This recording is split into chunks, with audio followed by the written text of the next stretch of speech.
Namo tassa bhagavato arahato samma sambuddhassa. Namo tassa bhagavato arahato samma sambuddhassa.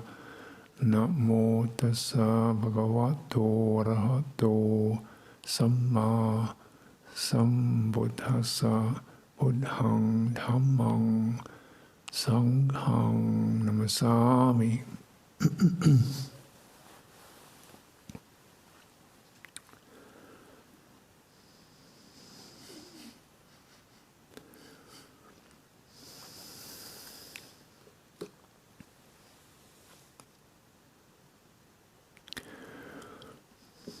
So I'll begin with this from the Numerical Sayings, Book of the Sixes, Sutta 10. Mahanama, the Sakyan, this relative of the Buddha, comes to see the Buddha and asks the Buddha, Bhante, how does a noble disciple who has arrived at the fruit and understood the teaching often dwell?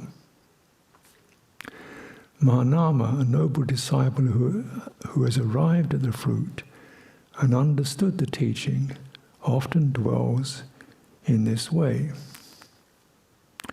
Here Mahanama, a noble disciple, recollects the Tathagata. Thus, the Blessed One is an arahant, perfectly enlightened, accomplished in true knowledge and conduct, fortunate, knower of the world, unsurpassed, trainer of persons to be trained, teacher of devas and humans, the enlightened one. The Blessed One, when a noble disciple recollects the Tathagata, on that occasion, his mind is not obsessed by lust, hatred, or delusion. On that occasion, his mind is simply straight, based on the Tathagata. A noble disciple whose mind is straight gains inspiration in the meaning, gains inspiration in the Dhamma, gains joy connected with the Dhamma. When he is joyful, rapture arises. For one with a rapturous mind, the body becomes tranquil. One tranquil in body feels pleasure. For one feeling pleasure, the mind becomes concentrated. This is called a noble disciple who dwells in balance amid an unbalanced population, who dwells unafflicted amid an afflicted population, as one who has attained the stream of Dhamma. He develops recollection of the Buddha. To be brief, similar recollection of the Dhamma and the Sangha, using the terms that we often, part of our daily recitations, standard salutation of the Triple Gem. Results are exactly the same. Inspiration, joyful, rapturous mind, the body becomes tranquil. One tranquil in body feels pleasure. With pleasure, the mind becomes concentrated. This is called a noble disciple who dwells in balance amid an unbalanced population, who dwells unafflicted amid an afflicted population. As one who has entered the stream of the Dhamma, he develops recollection of the Buddha, the Dhamma, the Sangha, and further recollects his own virtuous behavior as unbroken, flawless, unblemished, unblotched, freeing, praised by the wise, ungrasped, leading to concentration. When a noble disciple recollects his virtuous behavior, his mind is not obsessed by lust, hatred, delusion. It's simply straight, based on virtuous behavior. One whose mind is straight gains inspiration in the meaning, gains inspiration in the Dhamma, gains joy connected with the Dhamma. When he is joyful, rapture arises. For one with a rapturous mind, the body becomes tranquil. One tranquil in body feels pleasure. For one feeling pleasure, the mind becomes concentrated. This is called a noble disciple who dwells in balance amid an unbalanced population, who dwells unafflicted amid an afflicted population. As one who has attained the stream of the Dhamma, he develops recollection of virtuous behavior. So this is Mahanama has entered the stream, so we understand he's a noble disciple, it means he's at least the stream enterer. So he's definitely, released himself from a lot of fetters and hindrances, and is encouraged to keep feeding a process with these constant infusions, you could say, of meaning that turns into an embodied experience. And this process is called entering samadhi. Notice he doesn't say he concentrates, he says he arrives at samadhi, a place, a territory, a state, you could say, achieved through this careful, considered process of thought and perception, meaning, sanya, touching the heart, lingering until those heart impressions begin to saturate the body. And he says, another sutta very similar to this, he says, you do this when you're sitting at home, surrounded by your children. If you can imagine, kids running all over the place. When you're sitting, standing, walking, or reclining, you do this. And then you dwell in balance amid a scrambled situation. So this, I think, is encouraging, isn't it? Yeah. And intriguing.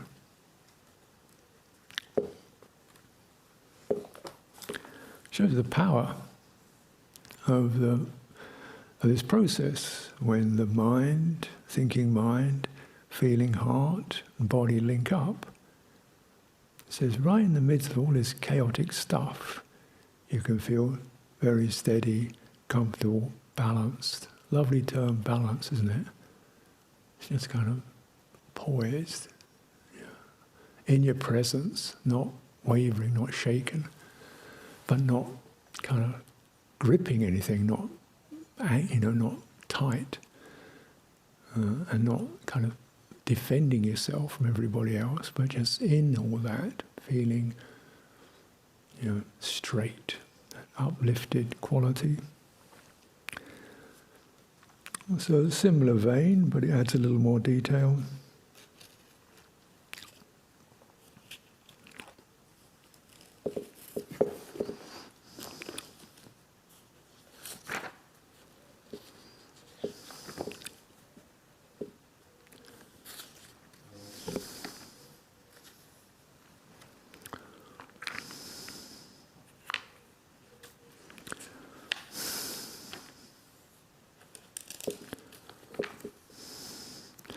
This is the Book of the Tens, Sutta 2. You're probably familiar with this, but once again give it a turn.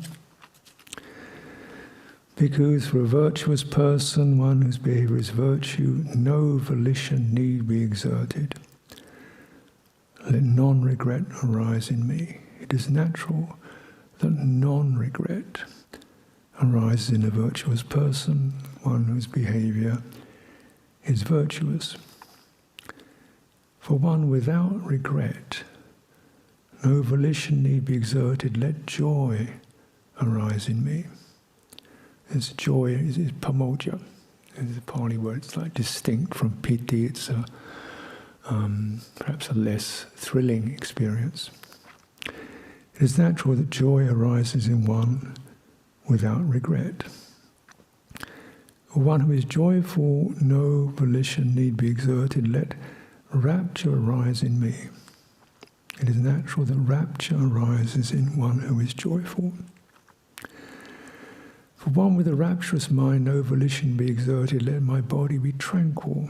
It is natural that the body of one with a rapturous mind is tranquil. For one tranquil in body, no volition need be exerted, let me feel pleasure. It is natural the one tranquil in body feels pleasure. For one feeling pleasure, no volition need be exerted, let my mind be concentrated. It is natural the mind of one feeling pleasure is concentrated.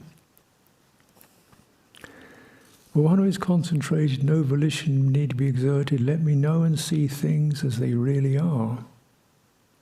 It is natural the one who is concentrated knows and sees things as they really are. For one who knows and sees things as they really are, no volition need be exerted, let me be disenchanted and dispassionate. It is natural that one who knows and sees things as they really are is disenchanted and dispassionate. For one who is disenchanted and dispassionate, no volition need be exerted, let me realize the knowledge and vision of liberation. It is natural that one who is disenchanted and dispassionate realizes the knowledge and vision of liberation. Thus, bhikkhus, one stage flows into the next stage. One stage fills up the next stage from going from the near shore to the farther shore.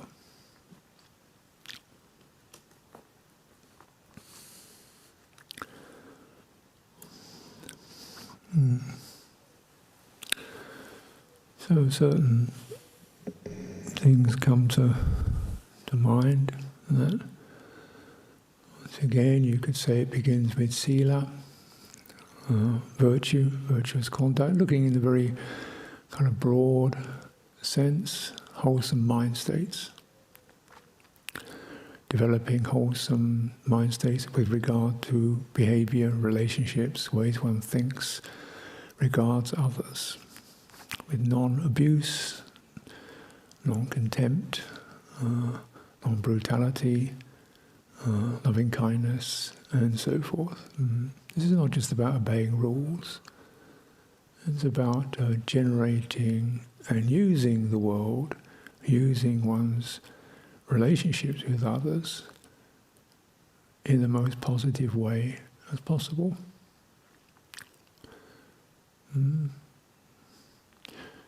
So bear in mind, it's not so easy to develop sila without other people.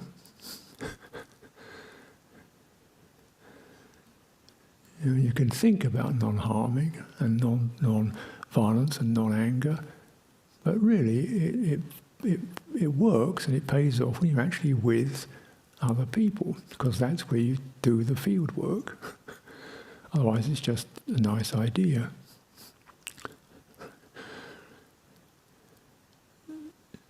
I'm saying this because there's certain models I'd like to question.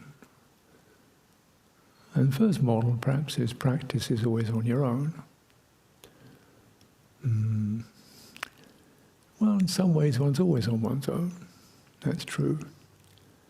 And yet the whole fourfold discipleship thing is based upon community relationships, respectful, connected,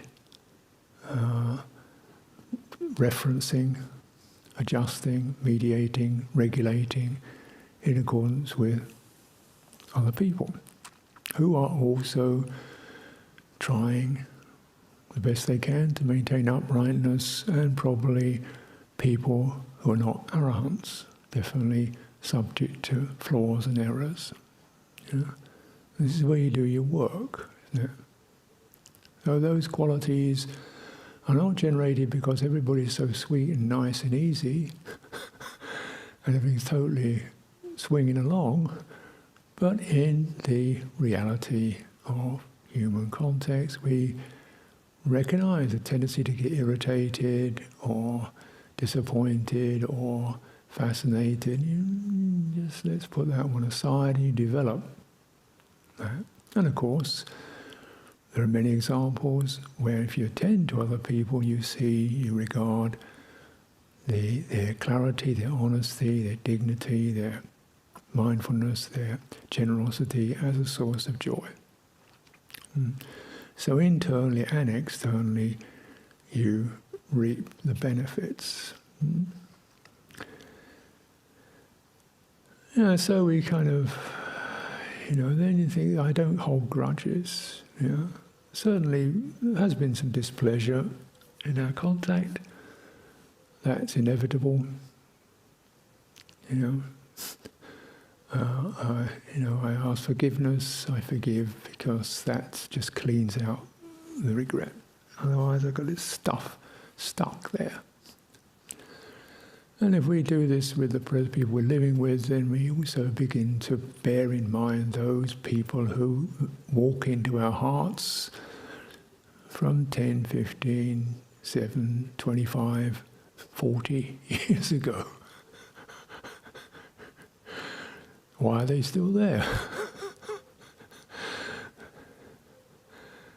We haven't actually done that work.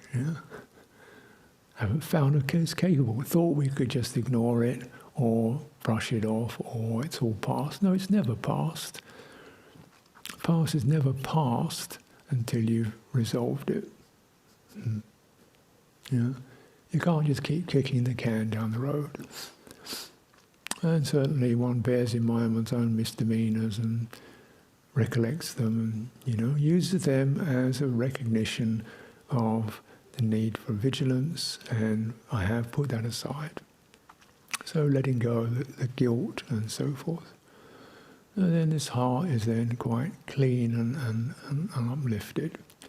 If we don't do this, we can muddle along, but really the heart isn't expanded.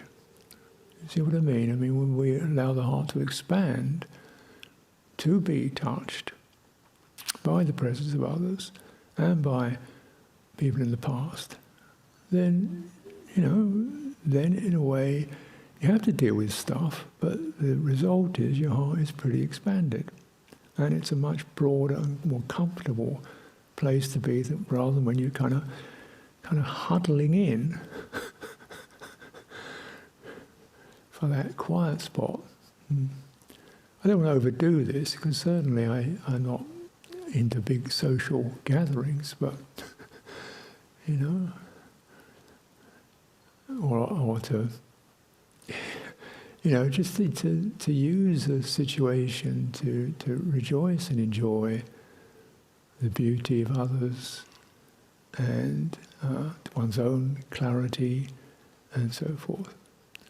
So a sense of pamoja and amodana, mudita. All these mudita come from the same root word, to linger in and savour. And therefore, that savouring and lingering in is an important feature. So there's training here, because of course, a high-speed literate mind, doing all kinds of facts and figures and strategies and spreadsheets, doesn't really do lingering and savouring, because it's getting on to the next piece of data. And this is pretty much how I would suggest most of us are programmed, to move on to the next thing, to complete the sentence before we've actually spoken it, and the next, that kind of jumping on. So just that sense of pulling the thinking mind back. And how does it feel? This is called vitakka vichara, or clearly moderated vitakka vichara. The vitakka, you actually bring something to your attention, and then vichara, you linger in it to get the qualities. What's that happening?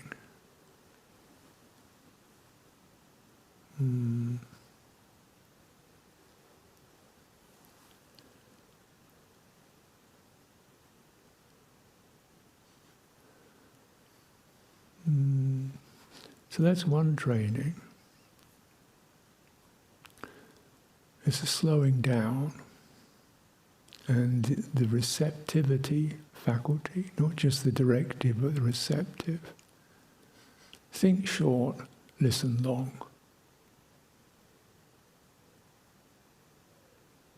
You feel that? Maybe nothing much. A little flicker. Try again. Encourage. What if that wasn't there? If there wasn't that sense of, oh, that was good, what would be there instead? Oh, I've got to hurry up. Oh, so tomorrow's coming. It's nice just to be free of that whirling on. Just to actually take the time, even if you're not getting kind of blissed out, but just to tether the thinking mind. And you get a kind of some feeling of the quality of steadying where I am and what's meaningful for me. Why does it mean anything? Why is goodness good? What does it feel like? Yeah. So this is to be encouraged because there is generally quite a profound disconnection between the thinking mind and the heart. And that has to be sort of understood and worked with, because if you've been dealing with a lot of data from age 5 onwards, then that connection to the heart is fairly weak. You just can't do heart connection on data.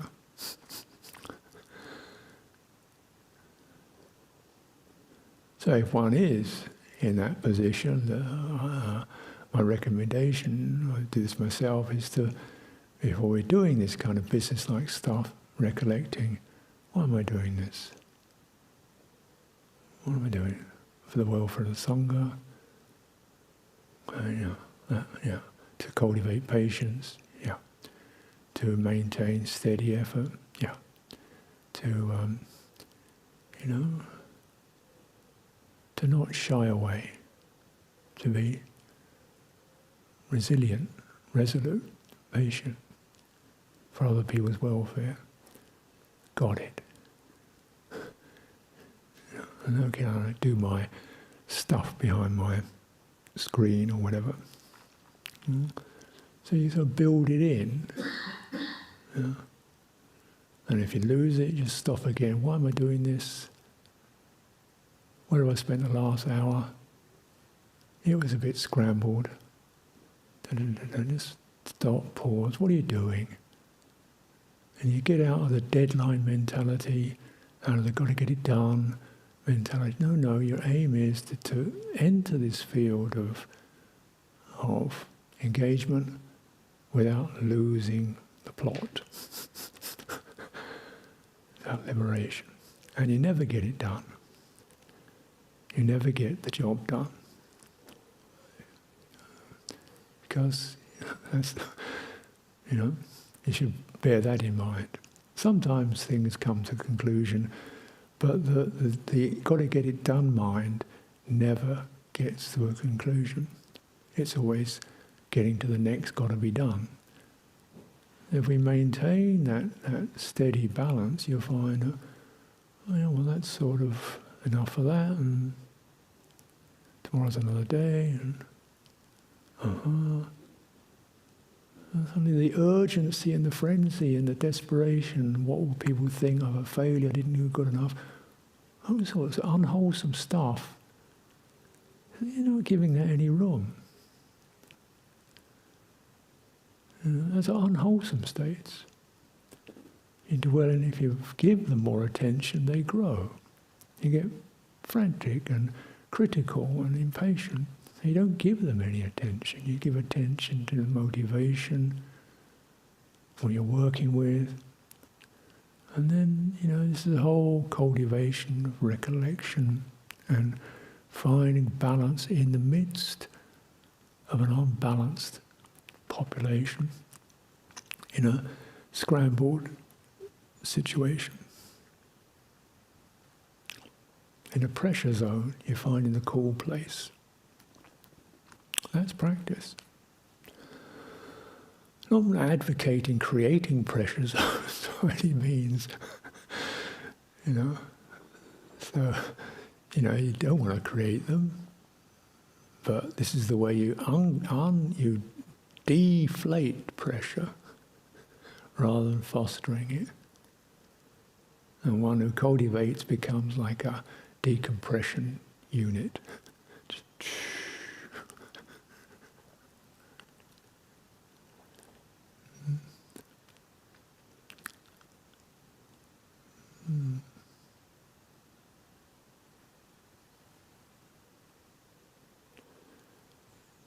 So the other, there's much can be trained in and reflected upon just in doing this.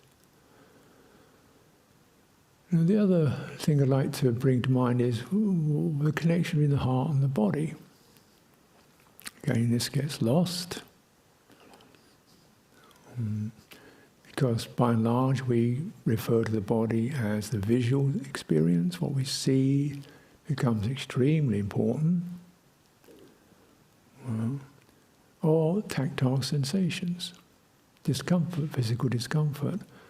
And neither of these are to be fostered. In fact, the whole visual experience and physical experience is kind of discouraged. You have these contemplations of the unattractive aspects of the body, so you're pushing away from the visual external appearance distinctly. But at the same time, this whole teaching rests in mindfulness of body. And we notice, similarly, that in the Buddha's meditation instructions, he never refers to focusing on sensations. There's no mention of it. Sensations are fleeting, uncomfortable. There's issues around them. But then also, they don't belong, they kind of impinge upon the body. They're stabbing the coolness and so forth.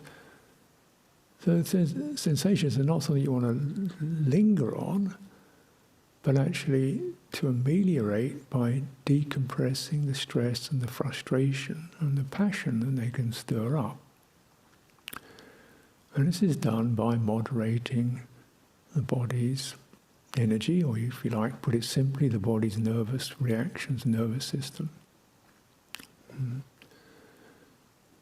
so, and this is where these qualities of the expanded heart, the uplifted heart, find a place to be felt. These are not sensations. These are, you could call them energies. But you certainly can feel them. Strong ones probably, you feel very grateful and glad, definitely you get some bodily flush. So we're looking at this body as a sensing system that senses not just sensations but also qualities of wholesome mind states. And it's, and it says, standing, walking, sitting, reclining. So we're not just scrutinizing some little point on the body, but the whole body. What they all have in common, it's the whole body as a connected, functioning, integrated unit. This again is something to train in, because by and large I suggest that many people find themselves, for one reason or another, not having a whole body, but actually most of the time dwelling in the head, or in certain inflamed areas such as our shoulders and neck, where we've got a lot of that do-it energy. Not through physical pressure, but through nervous energy. I was talking to someone on retreat a little while ago, and I was saying to her, she was, what's your job? And as soon as I said her job, her shoulders shot up towards her ears. She went into a spasm. She had to lean over the back of the chair to try to get out of this grip. Because what happened is the connections between her head and her shoulders just suddenly seized up with the very thought of her job, which was, of course, management. So management processes tend to inflame the head, neck, and the eyes, and all that energy goes up there. So just even mentioning it, she went into a kind of spasm. Took about 5 minutes to get out of it. That's not a sensation. I could dwell upon this, but just recognizing that the people do get extremely negative embodied impressions associated with constriction and tension, in which they lose their legs, because legs, you sit in a chair, you travel on wheels, you lose your legs. Then you just got the upper bit, well, you don't really do much with your backside, so you lose that. Belly goes, lower back goes, you don't do much with that. Your back goes, it's just your face, your hands, maybe upper chest. And it's sitting on top of something that's kind of sort of there, but not really there. It's a very incomplete body. There's not much room there for the heart to expand. The heart is also constricted through pressure, as I've mentioned, stress and pressure.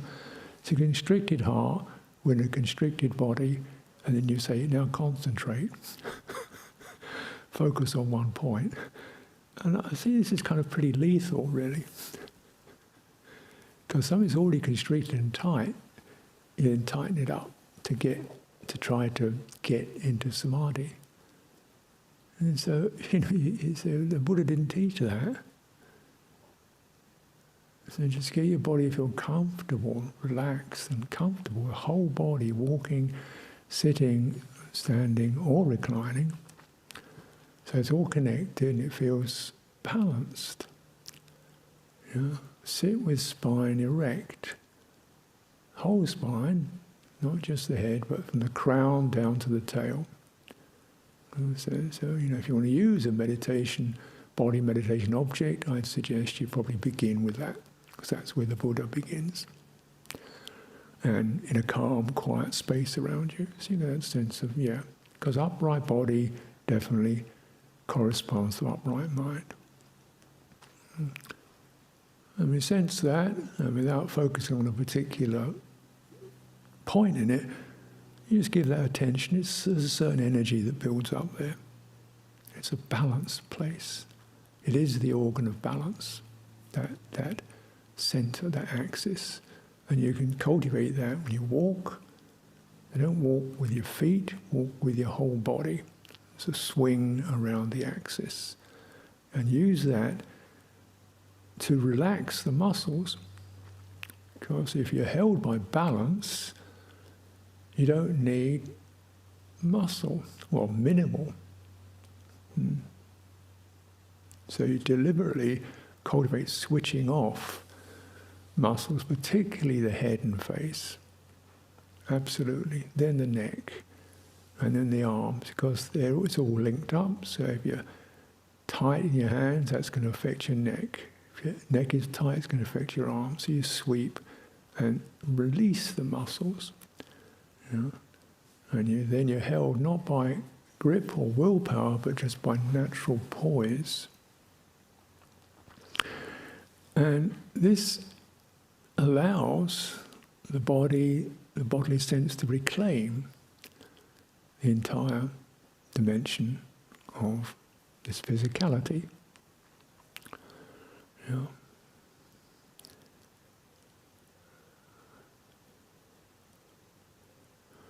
And then what are we focusing on? Well, we're receptive to that sense of balance, wholeness, fluidity, tranquility. Yeah? And in the good mind states, good states of heart, linger in that, and the ability to enjoy it is something to be developed. Again, it's another piece of training to linger, vichara, savor, and then enjoy. Means you take it in and enjoy it. And again, this is a little bit foreign, because normally we enjoy playing with things, or going for a drive, or watching TV, or having a chat. Yeah, enjoyable. But temporary, circumstantial. To enjoy one's own presence is going to be a lifelong treasure that goes with you day and night, if that can be cultivated. And again, goes against some of the meditation paradigms which are a bit, in my mind, joyless. Focus hard, more effort needed, focus on tiny points, get the this and that and the other. Emphasis on discernment, which is certainly part of it, but very little mention of enjoying. We don't even consider enjoying to be a legitimate experience. It's kind of foolish. The Buddha says, don't be frightened of this pleasure. Don't recoil from it. Enjoy. Linger. This is called jhana in this Buddha's presentation. So the body becomes saturated. Now, what is this body? So I've referred to it in several ways, and again, most of us would retain the impression of this figure that we see in front of us, or outline to it. This is my body, this thing that I see in the mirror, other people's bodies around, legs, fingers, and so forth.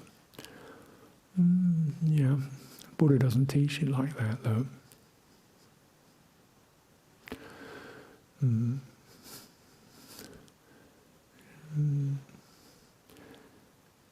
There's in fact the graduated progression of this in the Satipatthana is arising factors, subsiding factors, walking, sitting, reclining, standing, till there's just the impression there is body. The definitions have faded out. What is that? What's a body that's not defined by a retained visual impression? What's a body that's not defined by tactile impressions? What's the boundaries of it? Does it have boundaries? What we see with our eye definitely does. What we feel, internally, externally, it crosses those boundaries, both internally and externally. It's a sense as a center, which is this upright axis, and a kind of diffusive sphere, rather like the hearing. We don't hear to the extent of 3 feet away. Hearing extends in accordance with its capacity. We don't see things only as far as 6 feet and not 6 feet 1 inch, we see things in accordance with the capacity of the eye. And at a certain distance that becomes fainter, and so on. Similarly, the body senses like that. It doesn't end at the skin. But certainly, there's a territory those energies move through, which you experience as a kind of an edgy sense, which is the most tingly, vulnerable sense, which is the physical skin, but that arises within the embodied experience, not at the end of it. We can experience that sense of, the edge of this physicality as a sort of tingling, alert sense on edge, but that's not at the end of it. It's actually within it. That's a feature of it, right?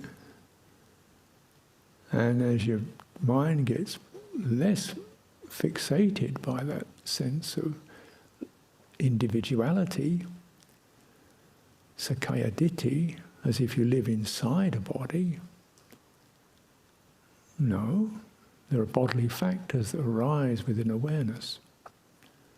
Some are spacious, mobile, stable, warm, cool, and they fluctuate and oscillate. Body becomes waves of factors. You have a stable core, and you have a kind of a moving zone, the muscle zone, you could say, breathing in and out, and you have that diffusive sense, the energy diffusing, suffusing. These are the terms that are used. One pervades the entire body, one pervades the world with a heart of loving kindness. It's not hitting objects, it's saturating whatever arises. So in this way, the experience of body is not sort of cramped. It's quite an open state and sensitive. But at the same time, it's not to sustain it.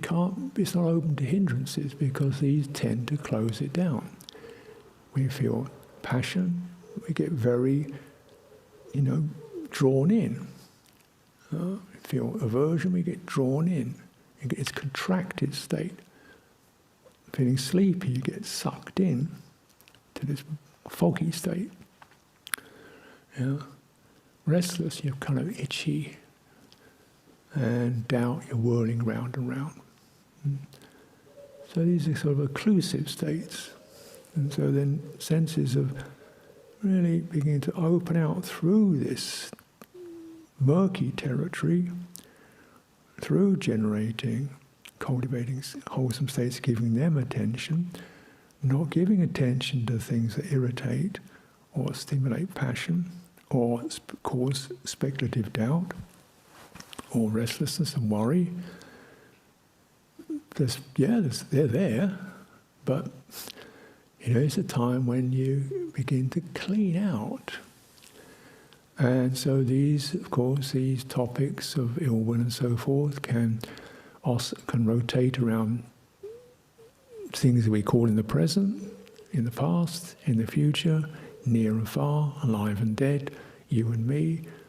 There's plenty of room. But remember, in the embodied state, there's no present and past, there's no future, there's no others. It's just this. It's not tight, it's not narrow, it's a comfortable place to be in the midst of an unbalanced world.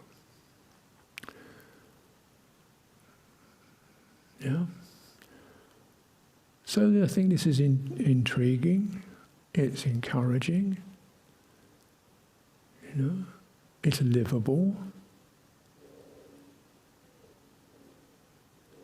It requires one to be pretty on the ball in terms of which way your mind is oscillating and steering, and to use this embodied experience as a place to stabilize, find balance, and also discharge stress. So when stress will always cause things to seize up, tighten up, and you learn to acknowledge the tightness, the tension, the contractions of anxiety or emotional disturbance. Fine. Let's feel that in the body, then just extend from there, widening the focus down to the feet, the space around you, open the entire embodied domain as a way of letting those energies blow out. You keep, it's like that. Yeah. So then the process of samadhi is more like if you take a balloon, it's all wrinkled and crinkled. You don't cut the balloon to get rid of the crinkles, you just gently inflate it, and gradually the crinkles come out. Not through any negativity, not through surgery, not through blaming, but not through fast getting absorbed in it, not through thinking this is me, this is how I am, I can't do anything about it, but gently inflating. And then, it's gone. Now it's complete. I was incomplete.